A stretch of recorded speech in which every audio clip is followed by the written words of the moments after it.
Saat itu Khadijah sedang mencari seseorang yang jujur dan dapat dipercaya untuk mengawasi dan memimpin rombongan kafilah dagang ke negeri Syam.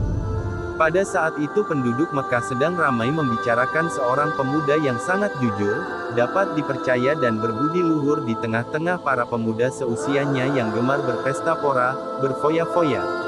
Kabar itu juga sampai terdengar oleh Khadijah, sehingga Khadijah berpikir untuk mengutus Muhammad agar mengurusi urusan dagang ke Syam tersebut. Akhirnya pertemuan pun terjadi. Khadijah memanggil Muhammad dan membicarakan tentang urusan perniagaan berikut juga untuk bagi hasilnya. Muhammad yang belum berpengalaman dalam perniagaan tidak menyurutkan keinginan Khadijah untuk mempercayakan barang dagangannya pada Muhammad. Khadijah hanya mengandalkan firasat dan nalurinya. Dalam pembicaraan itu Khadijah menilai jika Muhammad memanglah pemuda yang bukan hanya berpenampilan sempurna tetapi juga jujur dan santun. Muhammad selalu menghormati lawan bicaranya, dia begitu tenang dan diam memperhatikan serta mendengarkan lawan bicaranya dengan teliti. Khadijah yang merupakan pembisnis yang berpengalaman, sudah bisa menilai Muhammad dan membuktikan sendiri kabar ramai yang tersebar dari mulut ke mulut itu. Aku sengaja memanggilmu karena banyak orang ramai membicarakanmu, bahwa engkau adalah pemuda yang jujur, dapat dipercaya dan berakhlak mulia. Karena itu aku memilihmu dan akan kubayar engkau 2 kali lipat dari apa yang biasa orang lain terima dari golongan kaummu. Muhammad pun menerima dengan senang hati tawaran yang diberikan oleh Khadijah dan akhirnya terjadilah kerjasama antara keduanya. Selama perbincangan Khadijah memperhatikan jika ketika berbicara Muhammad selalu menundukkan wajahnya. Dia hanya sekali mengangkat wajahnya menatap Khadijah ketika memberinya tawaran berdagang ke Syam. Saat itu Muhammad mengangkat mukanya sedikit lalu tersenyum seraya berucap, "Terima kasih," lalu menundukkan kembali wajahnya.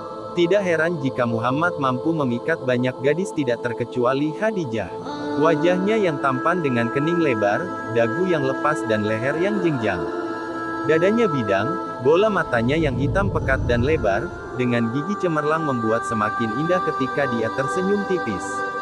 Muhammad adalah manusia sempurna bukan hanya rupa tetapi juga akhlak, dan budi pekertinya. Rupanya hal ini membuat Khadijah begitu tertarik dengan Muhammad. Setelah terjadi kesepakatan dengan Khadijah, Muhammad segera beranjak pulang ke rumah dan memberitahukan kabar gembira ini kepada paman tercintanya yaitu Abu Talib. "Alhamdulillah, ini adalah rezeki yang Allah berikan padamu," kata Abu Talib tersenyum gembira. Saat keberangkatan telah tiba, seluruh penduduk Mekah, tidak ketinggalan paman-paman Muhammad ikut mengantar kafilah dagang yang akan bertolak ke Syam hingga perbatasan kota.